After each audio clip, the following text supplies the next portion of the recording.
How's it going, rednecks? I am at Shop Peon right now with the F-150 and it needs a little TLC. The front brakes feel like they're metal on metal, and there's something going on with the radiator and transcooler that I'll have to show you what's going on once we get this front clip all torn apart, or the engine bay part of it. So I guess hang tight, and once I get that apart I'll show you what's going on. Watching it end again and again. I feel it in ways you follow me, drifting to places I should leave, so close to the edge of something so perfect. We were too scared. Alright guys, what we have going on here is, as I suspected, here's our pad, and you can see it is plenty worn out. We got the life out of it we definitely needed. And then as far as this goes, I can't get these caliper pistons to go in, so I'm going to try and get a C-clamp on those. And this slide right here is completely froze up, so I got to try and get that unfroze. So yeah, just on this corner alone I'm going to have a little bit of work to do, but hopefully I can get all this freed up. I don't want this to turn into an expensive mess, that's for sure.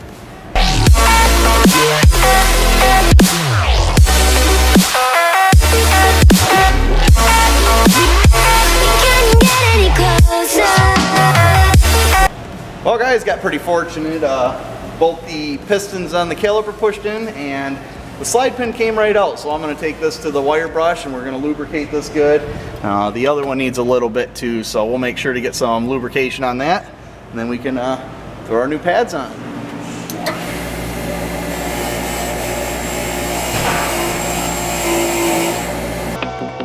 Something so worthy.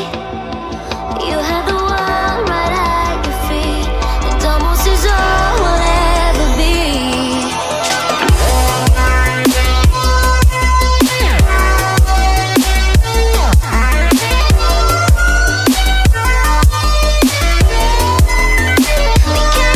Well, the driver's side's all taken care of, and we're over here on the passenger side, and here's the hoping this side goes just as well as the driver's side.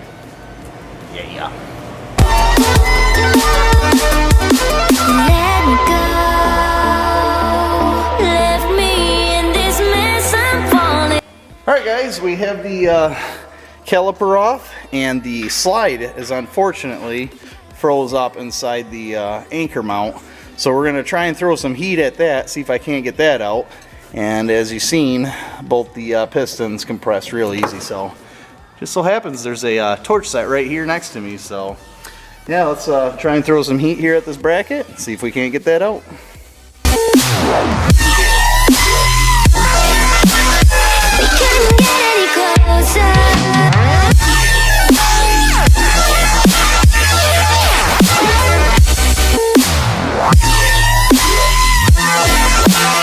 We couldn't get any closer.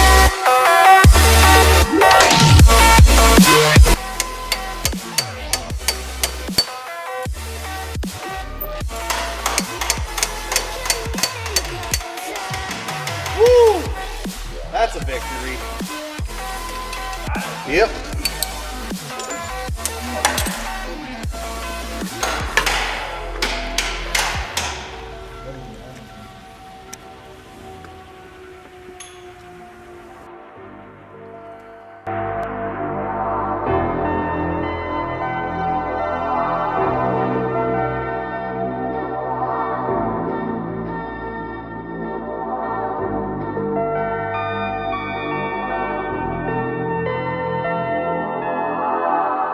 Well, there we go guys, I've got the front brakes done, and now it's time to start addressing the radiator issues I'm having. So we get that shroud all pulled off, and once again, like I said, I'll show you what's going on.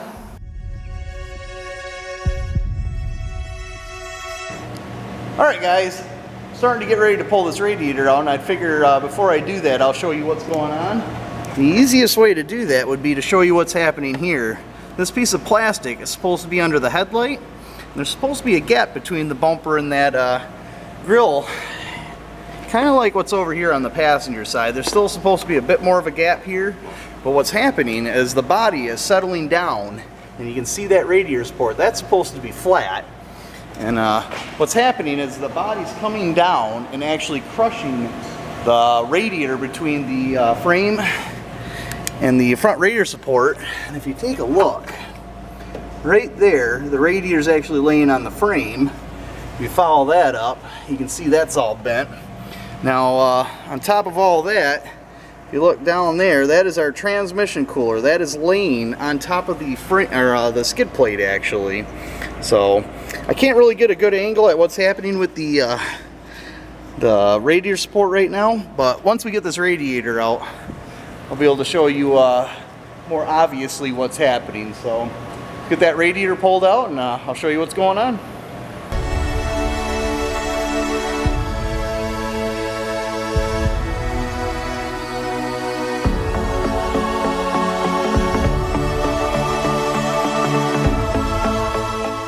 Alright guys, well I've been kind of looking this thing over, and I have a feeling the lower radiator support is so far gone. Let's take a look.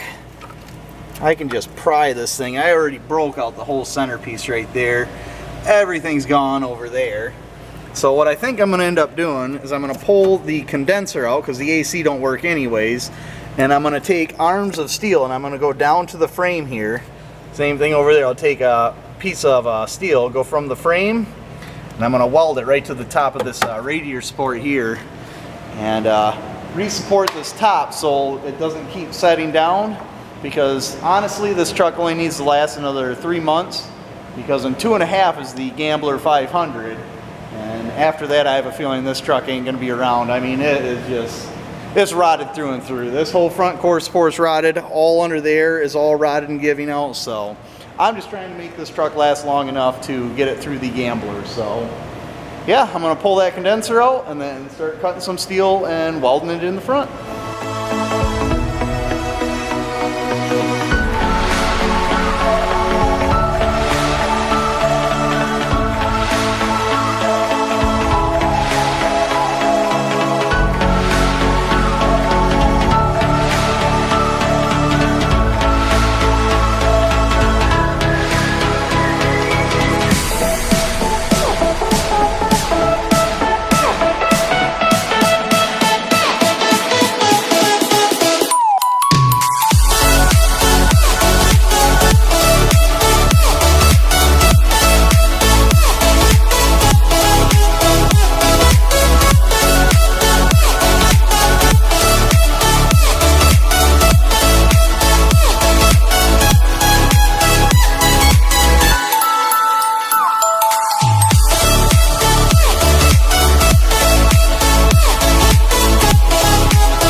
Well, what do you think about that, guys? I think it looks pretty good. We have the lower support right there and one over there.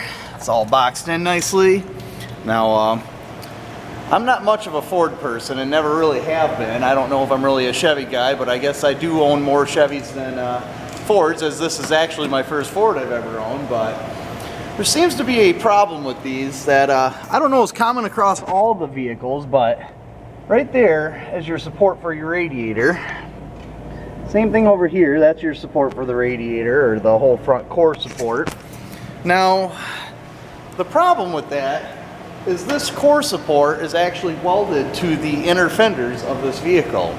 With Chevys, you can actually unbolt the inner and outer fender and replace the core support if something happens. So it's a little annoying, and unfortunately the F-150 is not the only one that apparently has this problem, because if we come over here to the Ranger, notice anything funny? That's right. Both of them are broken too, so it's apparently a common problem with Ford, and it kind of sucks that you can't just unbolt both the fenders, both the inner fenders, and replace the core support. You got to try and, I guess, drill out all the spot welds and replace it, but yeah, I found my way around that. I guess let's finish this thing up and get it going.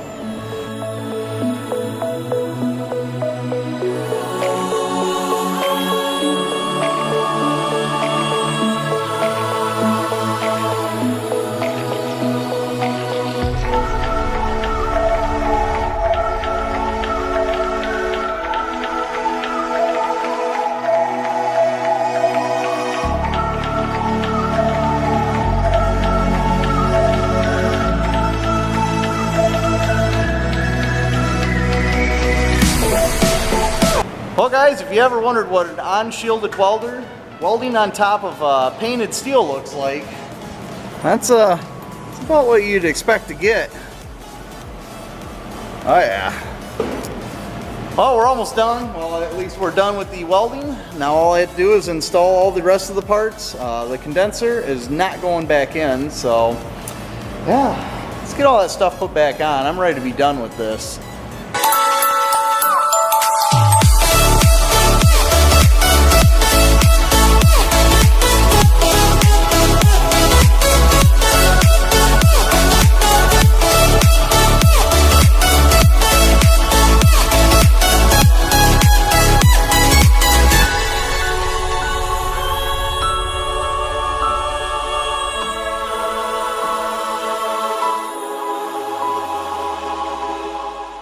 Alright guys, it's the moment of truth.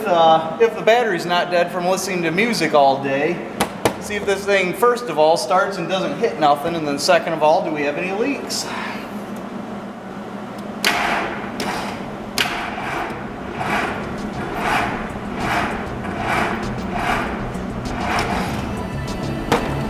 Appears we listen to too much music.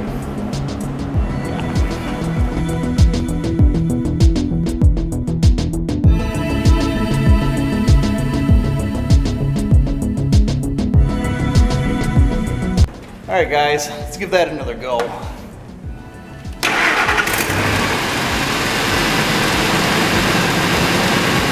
better.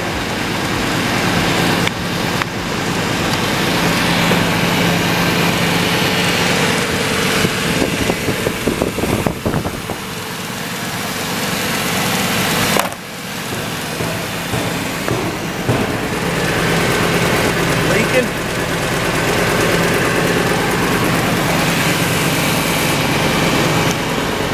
I think we're golden. Heck yeah. Well, there we go, guys. We have the radiator taken care of. Hopefully the front clip stopped sagging. We took care of the brakes. Yeah, I'm pretty happy about it. So hopefully the Turtle's now ready for the Gambler 500 and we don't see any more problems. So yeah, like, comment, share, subscribe, and get back to work.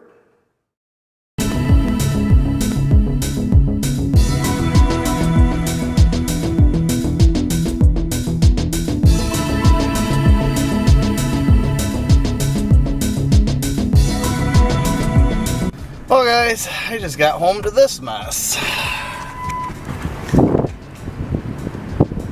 Oh yeah. Time for a little cleanup.